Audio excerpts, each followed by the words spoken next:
Already কিছু একটা বানানোর প্রিপারেশন নিচ্ছে ও, যেগুলো একটু হেল্প করা সেটুকুই করবো, বাট ও নিজে সব কিছু করার চেষ্টা করছে। ও একটু নিজের হাতে করতে, নতুন নতুন কিছু করতে মানে ভালোবাসে। তো দেখো ও প্রথমে আম কাটিং করে নিয়েছে, আর এটা এখন গ্রাইন্ডারে মানে পেস্ট করা হবে। আর এর মধ্যে অ্যাড করবে বাবু, এর মধ্যে অ্যাড করছে দেখতেই পাচ্ছ চিনি, পরিমাণ মতন চিনি দেবে। আর পাশেই দেখতে পাচ্ছ আমার গাছের একদম অর্গ্যানিক ঢ্যাঁড়স, আজকে 4টেই পেয়েছি, তুলে নিয়ে এসে একটা একটু মানে বেশি বুড়ো হয়ে গেছে বলে ওটা তুলে নিই, এগুলো ঠিকঠাক মানে কচি। আর এখানে তোমার অ্যাড করা হচ্ছে মিল্ক পাউডার, মানে যেটা আমুল দুধ আর কি পাতি ভাষায়। তো তোমরা নিশ্চয়ই অনেকে আইডিয়া করে নিয়েছো এটা কি বানানো হচ্ছে।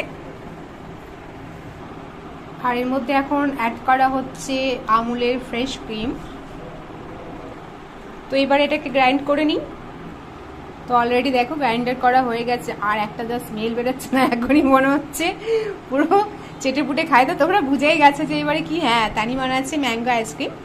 বাড়িতে যেগুলো উপকরণ ছিল সেগুলো দিয়ে, এগুলো খুব ইজি, তোমরা ইচ্ছে করলে বানাতে পারো। আর এখন দেখো আমরা ফ্যামিলি যে প্যাক আইসক্রিমের ডাব্বাগুলো থাকে, তো সেইগুলোতে এখন তানি অলরেডি ঢেলে ফেললো। আমি কিছু করে দিইনি, যা করার ও করেছে, আমি জাস্ট গ্রাইন্ড করে দিয়েছি, কারণ আমি গ্রাইন্ড ওকে মানে এখনো হাত দিতে দিই না।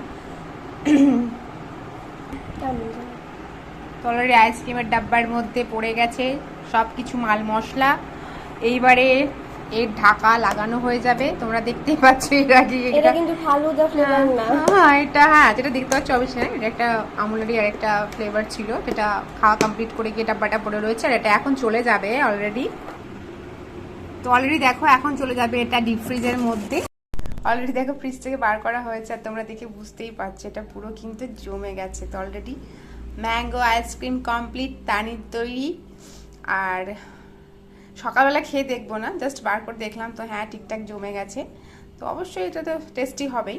তো তোমরাও এরকমভাবে ইজিলি খুব চটপট আইসক্রিম বানিয়ে নিতে পারো, ম্যাঙ্গো আইসক্রিম।